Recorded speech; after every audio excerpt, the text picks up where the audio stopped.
Selamat sore Bapak Ibu, jemaat Tuhan yang sekarang beribadat di keluarga masing-masing. Saya ucapkan selamat berjumpa, kurang lebih 1 bulan kita tidak berjumpa. Mari kita awali ibadah keluarga kita dengan menggunakan tata ibadah yang sudah Anda terima di rumah masing-masing. Karena ini ibadah Patuen, kita fleksibel.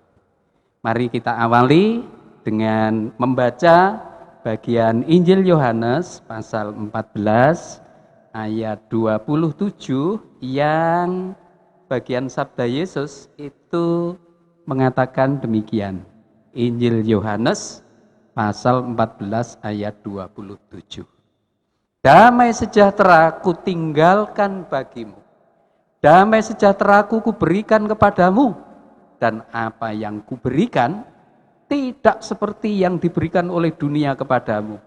Janganlah gelisah dan gentar hatimu.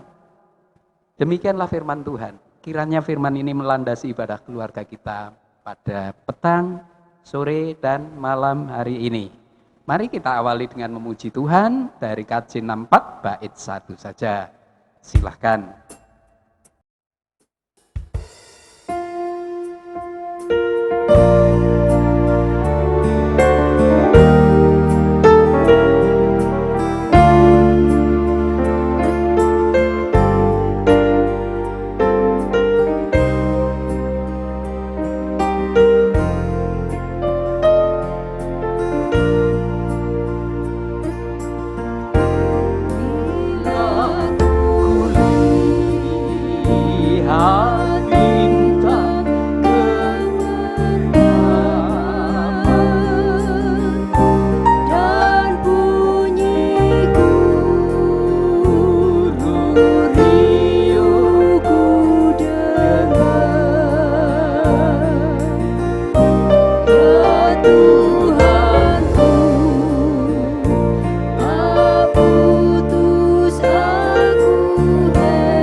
Tadi pagi sibuk sekalipun di rumah tidak berarti selalu tidak berbuat apa-apa, bukan? Karena itu mari kita mengucap syukur, nyatanya kita petang hari ini masih diberi kesempatan untuk beribadah. Untuk itu mari kita berdoa. Bapak yang di surga, terima kasih pada petang, sore, memasuki malam hari ini kami bersama umat-Mu dimanapun berada yang beribadah malam ini istimewa, warga gerejamu, keluarga-keluarga yang ada di GKI Ciwilawang, baik yang di Induk maupun di Pepandan, Cowek, dan Wonosari, kami bersama bersujud mengucap syukur atas segala pemeliharaan Tuhan. Sekalipun di dalam ketegangan, bahkan terkadang kecemasan dan khawatir, tetapi sesuai janji-Mu, damai sejahtera-Mu itu yang melandasi ibadah kami pada hari ini. Di dalam Kristus kami memohon. Amin. Bapak Ibu, selanjutnya kita sebagaimana kita sudah paham, di manakah pusat kehidupan kita? Pusat kehidupan kita hanya Allah di dalam sabdanya. Karena itu sebelum kita mendengar pembacaan firman Tuhan, mari kita hayati pujian 2 bait dari KJ 65, judulnya Cakrawala dan Malaikat. Mari Mas Kevin, Bubur, bersama keluarga-keluarga kita nyanyi.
Angan-angan idealisme kehidupan kita, bahkan di tengah ketakutan sekalipun. Kita akan berjumpa dengan Tuhan melalui firman-Nya. Sebelum pembacaan firman yang nanti saya minta anggota keluarga hari ini Adit yang membaca, kita berdoa lebih dulu. Mari kita kembali mohon pimpinan Roh Kudus. Mari kita berdoa. Bapa di surga, terima kasih pada sore saat yang teduh memasuki malam yang hening, di tengah bangsa, negeri kami, bahkan seluruh dunia. Semua merasa takut, khawatir, cemas. Kami pun tidak tahu apa yang akan terjadi atas hidup kami. Karena itu kami hanya berpengharapan di dalam Engkau ya Allah yang berkuasa atas kehidupan ini. Di tengah sukacita ibadah keluarga malam ini kami ingin mendengar firman-Mu. Bersabdalah, kami siap mendengar. Roh Kudus, bimbinglah kami agar kami memahami kehendak-Mu. Haleluya. Amin.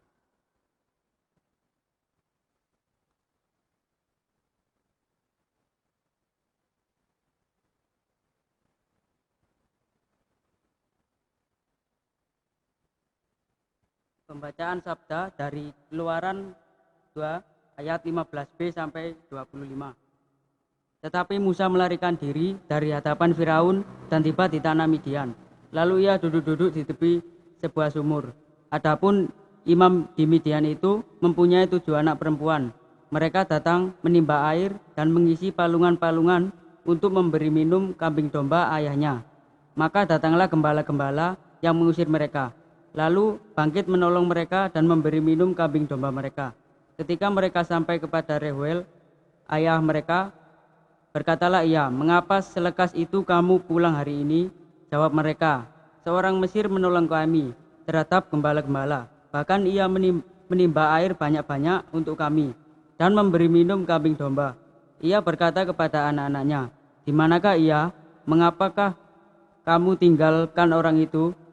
Panggillah dia makan." Musa bersedia tinggal di rumah itu. Lalu diberikan Rewela Zipora anaknya kepada Musa. Perempuan itu melahirkan seorang anak laki-laki, maka Musa menamainya Gersom. Sebab katanya, "Aku telah menjadi seorang pendatang di negeri asing." Amin.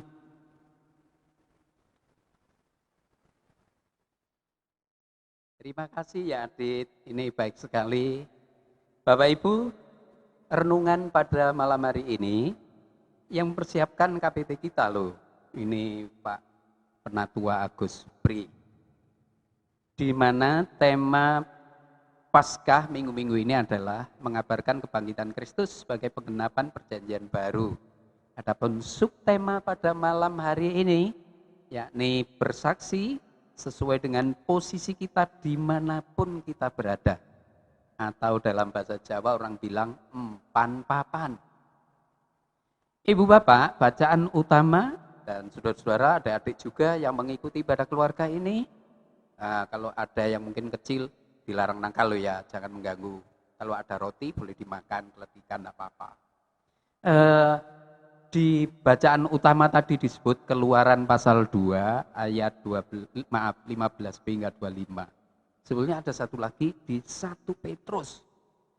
Di bagian 1 Petrus kita diingatkan oleh Rasul Paulus bahwa sesungguhnya orang-orang yang mengaku milik Kristus atau orang lain saya menyebut orang Kristen, kalau pakai lidahnya orang Nias, orang Kristen, itu memiliki salah satu jabatan utama selain sebagai bangsa yang kudus, dia juga bangsa yang imamat rajani. Ada dua kata di situ penting, satu kata imam, dua raja. Pada malam hari ini istimewa kedudukan sebagai imam. Kita tahu bahwa istilah imam itu artinya menjadi atau posisinya kedudukannya adalah perantara antara manusia dengan Tuhan. Itu jabatan imam. Dulu di era perjanjian lama hanya boleh dijabat oleh keturunan suku Lewi saja. Kebetulan Musa ini juga turunan Lewi loh ini. Nah, yang kedua, baru di perjanjian baru nanti jabatan imam ini hanya dipegang oleh Tuhan Yesus, the only one. Cuma satu-satunya. Kenapa? Kita bisa membaca di kitab Ibrani misalnya. Di sana disebut bahwa Yesus Kristus itu adalah imam besar menurut peraturan Melkisedek. Itu bisa dibaca misalnya Ibrani 4, ayat 14-15, pasal 5, pasal 6, pasal 7. Di situ jelas sekali imam besar yang menjadi perantara Allah dan manusia itu the only one. Satu-satunya di antara seluruh manusia biasa. Maksudnya biasa itu ya makan minum, dilokno ya tersinggung, dicewit ya sakit, punya perasaan. Itu hanya Tuhan Yesus. Karena itu disebutkan menurut peraturan Melkisedek, the only one. Berarti sebetulnya saya, Anda, kita yang mengaku Kristen, tidak pantas, nggak bisa. Loh tapi kenapa ya? Di 1 Petrus itu kita justru sekarang memiliki salah satu jabatannya imam. Ini tidak gampang loh, imam ini menjadikan orang lain bisa ketemu Tuhan kok. Ingat, cerita di Alkitab yang sudah terkenal ada salah satu orang kaya raya, karena badannya cebol pendek gitu ya, namanya Zakius. Mungkin minder dia karena mendengar ada tokoh hebat, kalau sekarang Jesus superstar. Oh, kalau dulu ada bintang yang namanya Michael Jackson misalnya, mungkin apalagi punya bintang-bintang tenar. Kalau sepak bola ya ada Maradona zaman saya dulu. Nah, sekarang mungkin ada yang baru, saya tidak hafal. Tapi Jesus Superstar ini menarik perhatian banyak orang sehingga si kaya ini tapi minder karena mungkin kayanya ngentet atau ngapusi orang lain sehingga dia merasa tidak layak. Tapi penasaran ketemu Tuhan Yesus. Tapi dia tidak bisa. Kenapa? Badannya pendek, orang-orang ahli-ahli Alkitab, orang Yahudi itu tinggi-tinggi, berdesak-desaan, mungkin dia pikir, iya ya caranya. Naik pohon ara. Naik dia ke atas pohon. Dia pikir tidak akan ada orang yang ngereken. Tapi begitu Yesus lewat di bawahnya, dia terkejut ketika disapa. Wih, bayangkan kalau Anda duduk-duduk tiba-tiba Pak Presiden Jokowi lewat di depan, terus lapo sampean. Puh, kita bisa gobios itu. Itu yang dialami Zakeus. Ketemu Tuhan Yesus. Mungkin ini juga punya arti simbolik ya, karena kadang-kadang jadi imam tuh harusnya menjadikan orang lain berjumpa Tuhan, tapi gara-gara mungkin kesombongan kita atau yang lain-lain, orang tidak bisa ketemu Tuhan. Perilaku hidup kita yang memalukan. Iya, gimana lagi? Tapi di 1 Petrus kita jabatannya imam loh itu. Nah, yang menarik tentunya kita belajar juga dari tokoh yang namanya Musa. Tokoh utama di kitab Keluaran tadi jelas bahwa Musa ini tidak hanya sebagai leader lah, pemimpin yang memimpin bangsanya keluar, mungkin keluar dari Mesir itu memimpin perang juga, jenderal mungkin ya sekarang. Tetapi dia juga seorang raja karena berkuasa penuh mewakili manusia dan Allah. Wakil manusia dan Allah. Ketika di Bukit Horeb hanya Musa yang diizinkan. Orang lain tidak boleh. Baru kemudian di bacaan kita nanti 70 orang dipilih dari para tua-tua itu diizinkan juga. Tapi tidak sembarangan ini. Berarti waktu itu belum ada jabatan raja, imam, nabi. Berarti ya Musa saya kira juga sebagai imam juga. Jangan lupa Musa ini hebat. Dia sudah dipersiapkan oleh Tuhan. Nah, di bacaan kita tahu waktu kecil dia dibesarkan di istana Mesir. Saya bayangkan dia seorang pangeran yang gagah. Dia mungkin kalau sekarang belajar perang, pencak silat kalau di Cina, atau mungkin kalau di sini percaya diri, atau mungkin setia hati, macam-macam. Dia tidak hanya menguasai ilmu kanuragan, tapi sastra sebagai seorang pangeran siap gitu. Tapi setelah remaja, pemuda sadar, ternyata aku anak angkat, anak pungut. Arti Musa diambil dari air. Ya, dan aku sama dengan budak di Mesir ini.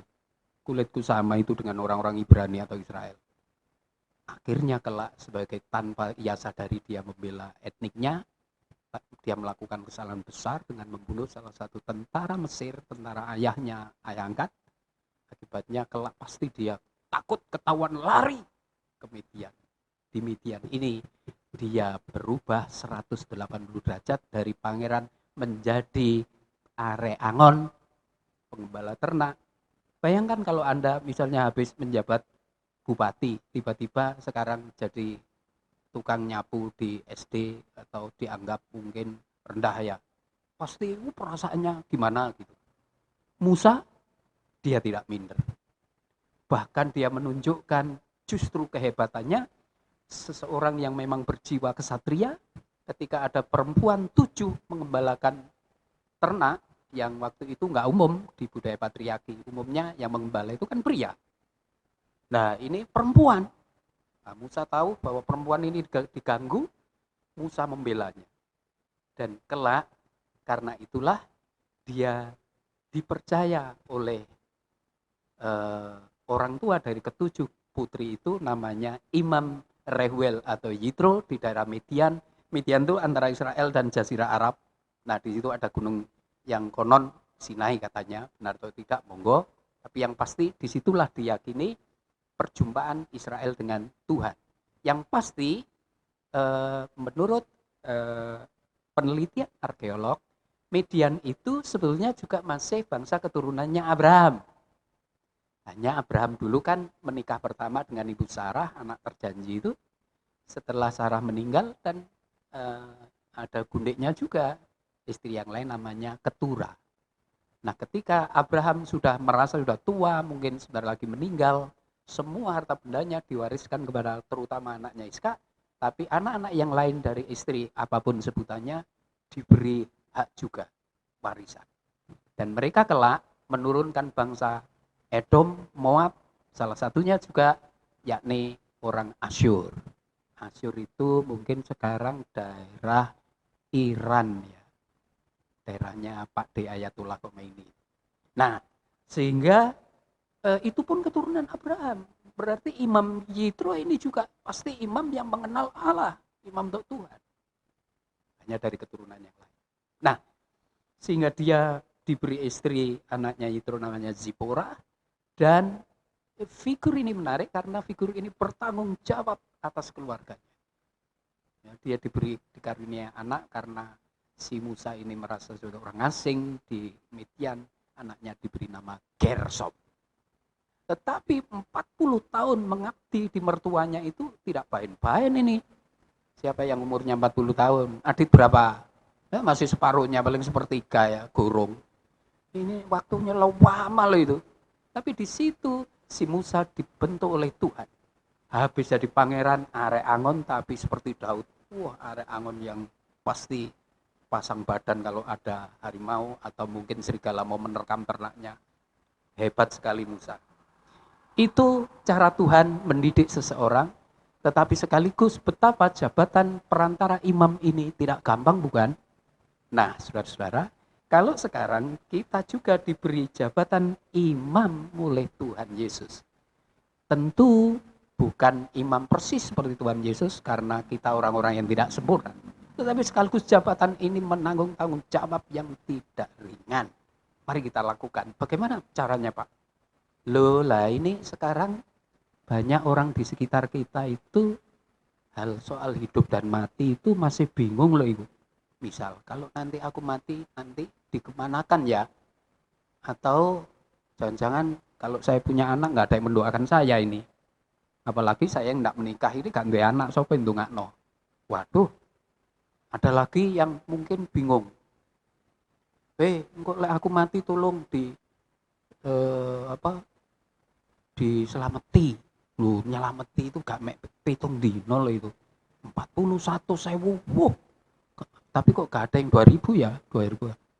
Saya tidak tahu itu. Tapi itulah misteri kehidupan. Orang mencari jawab. Nah, bagaimana saudara-saudara kita itu bisa berjumpa dengan Tuhan kalau kita sendiri, apalagi di tengah bencana COVID-19 ini. Banyak orang khawatir, takut. Jangan-jangan nanti saya katut jadi korban. Atau waduh tetanggaku kena COVID. Bahkan saudara-saudara saking takutnya jenazah saudara kita yang kena COVID-19 itu bukan hina. Apa ada yang minta jadi korban? Misalnya pendeta meninggal. Apa karena dosanya terus kena COVID? Kita semuanya orang berdosa kok. Tetapi karena sudah ditebus Tuhan, bukankah hidup kita sudah dijamin? Yohanes pasal 14, hatimu jangan gelisah. Damai sejahtera aku berikan lebih dari dunia ini. Kurang apa? Tempat sudah cemepak. Orang Kristen kok masih takut. Tapi berani bukan berarti hidup sembarangan loh ya. Nanti dulu. Kita hati-hati karena kita tahu kita ini terbatas. Tuhan yang Maha Kuasa, sekalipun penyakit ini bukan dari Tuhan. Tapi bisa juga Tuhan memakai ini untuk satu warning. Peringatan agar hidup kita tidak sembarangan. Tetapi sekaligus jangan lupa, hidupmu dan hidupku kan sudah berpengharapan dalam Kristus. Nah untuk itu kita pun sebagai orang yang bertanggung jawab. Bukan hanya bertanggung jawab diri kita sendiri loh ya. Bangsa tetangga kita ini tanggung jawab kita. Kalau misalnya ini pemerintah kita yang juga wakil Tuhan di Roma pasal 13 ayat 4 untuk kebaikan kita supaya kita melakukan social distancing. Lah ini kita tetap menjaga jarak ya. Dan tadi karena tidak ada yang lain, tadi saya pakai masker ini. Nah, supaya jelas saya lepas masker saya. Tapi nanti harus segera dibersihkan ini ya. Jangan-jangan saya kena COVID. Janganlah. Atau kalau saya paling tidak flu, jangan saya menulari tetangga. Itu berarti saya kurang bertanggung jawab atas kesehatan. Padahal Tuhan Yesus mengajari kita bagaimana? Kasihlah dirimu seperti, kasihlah sesama kualik ya. Kasihlah sesamamu seperti kamu mengasihi diri sendiri. Kalau kamu ingin hidup, orang lain juga ingin hidup. Kalau Anda keluyuran semau gue, Saya tidak takut COVID. Wah mati ya ben. Loh, matinya enggak masalah, tapi kalau jenazah jenengan nulari orang kan bagaimana itu? Masa orang Kristen meninggal kok malah jadi sandungan? Ayo. Nah, jabatan imam menjadikan orang lain harus paham di wajah kita Kristus tercermin. Kita harus siap loh itu. Nah, kalau siap, pasti kita dianggap orang yang hebat seperti Musa. Bertanggung jawab, menjadi leader, tapi juga menjadi imam. Bahkan ia menjadi raja, bukan raja tanda kutip punya istana tentara, tetapi mampu mengalahkan kekuatan jahat, paling tidak jahat dirinya sendiri. Tuhan memberkati, selamat merayakan kebangkitan Tuhan, selamat jadi pewarta Kristus. Amin.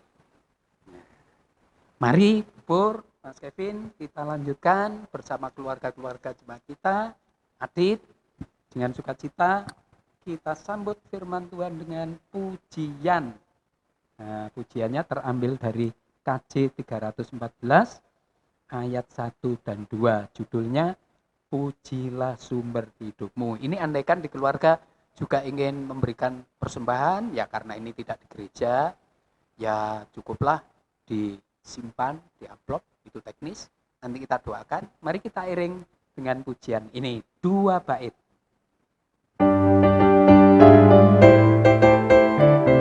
Dengan semangat ya.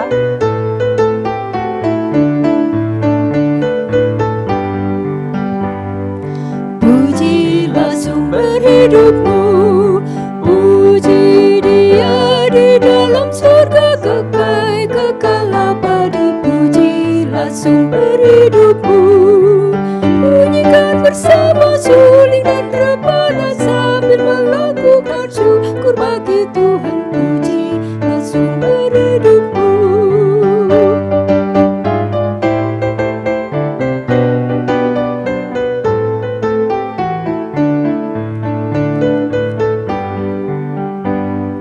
Sion, elukan rajamu, sungguh dikaulah yang dicari sampai didapatinya. Sion, elukan rajamu, songsonglah yang datang dalam nama Tuhan dan terima Dia jadilah miliknya. Pujilah sumber hidupmu.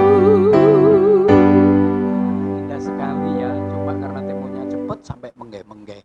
Yang sepuh-sepuh tidak usah memaksa ya, yang muda-muda saja. Baik, kita akan masuk ke dalam doa syafaat. Salah satunya, biasanya kalau kita berdoa kan selalu minta. Padahal Tuhan Yesus mengajari doa nggak selalu minta loh ya. Mari kita bersyukur bahwa sampai hari ini Tuhan memayungi kita, menyertai kita, keluarga kita di tengah pandemi COVID-19. Berikut upaya pemerintah, baik itu urusan ekonomi, keluarga prasejahtera atau yang lain. Bahkan kita mendoakan anak-anak muda kita yang kebal terhadap COVID itu.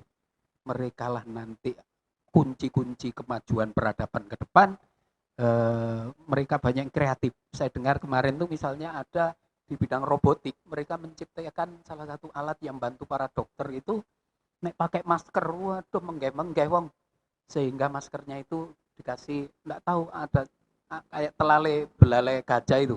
Tetapi enak dinikmati sehingga dia melayani bisa bebas. Kita doakan anak-anak muda yang kreatif seperti itu ya. Itu supaya jadi berkat bagi kita semua. Tuhan memakai mereka. Kalau ada persembahan ya kita doakan juga. Mari kita masuk dalam doa. Terima kasih Tuhan, pada petang malam hari ini kami boleh merayakan kehidupan di dalam kebaktian keluarga. Sejenak kami menikmati kebenaran firman-Mu, sekalipun di tengah kadang-kadang ketakutan, kecemasan, bahkan bisa merasa putus asa juga. Sampai hari ini umat-Mu kami merasa tercukupi. Gereja berusaha juga kreatif untuk membantu keluarga-keluarga yang berkekurangan. Ajarlah kami juga kreatif memperhatikan sesama kami yang membutuhkan kami dan mereka kami butuhkan dalam kehidupan ini. Mungkin sesuatu yang sederhana tapi kami bisa melakukan. Lebih-lebih pemerintah kami dengan menghitung sekian triliun untuk menyelamatkan warga umatnya atau warga bangsanya yang berkekurangan. Tuhan, ketika kami diberi lebih, jadikanlah kami mau berbagi. Sebaliknya ketika kami berkekurangan, janganlah kami diberi hati putus asa. karena Engkaulah sumber kehidupan dan Engkau memberikan kaki tangan utuh lengkap kami dengan sehat sekalipun di tengah pandemi. Berkatilah upaya kami untuk mencukupi kebutuhan keluarga kami. Dan kami mengucap syukur atas pemeliharaan sampai detik ini. Ya Bapak, kami juga berdoa untuk khususnya anak-anak muda istimewa gereja. Bahkan negeri kami khususnya Indonesia yang sangat kreatif membantu pelayanan tenaga medis dan non-medis untuk mengatasi pandemi COVID-19. Baik itu yang ahli robot maupun sederhana membuat APD, alat pelindung diri bagi para dokter medis dan non-medis. Berkati mereka, upaya-upaya sosial saling berbagi, jadikanlah berkat demikian gereja. Kami juga berdoa untuk Majelis Agung yang berusaha menata juga semuanya untuk kebaikan warganya. Bapak, masih banyak hal yang ingin kami ungkapkan, tapi sebelum bibir kami mengucap, Tuhan jua yang tahu. Dan Kau sanggup memberikan terbaik, termasuk persembahan yang ada di dalam hidup ini, kami serahkan sepenuhnya dalam kuasa. Sebentar kami akan mengakhiri ibadah ini dengan sukacita, kami berserah penuh untuk hari ke depan, kami tidak tahu, tapi yang pasti Engkau berjanji memberikan yang terbaik membersamai perjuangan kami. Terpujilah Allah dan kekal selama-lamanya. Amin. Baik saudara-saudara, sebelum kita mohon berkat, kita akhiri satu pujian sekali lagi. Tuntun aku Tuhan Allah, KJ 412, satu bait saja.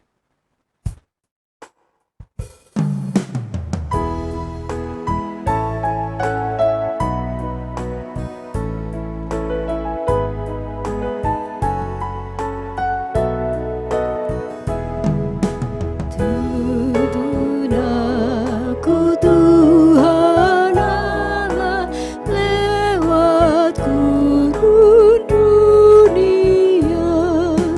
Kau perkasa dan setia, bimbing aku yang lemah. Roti surga, puaskanlah jiwaku, puaskanlah jiwaku.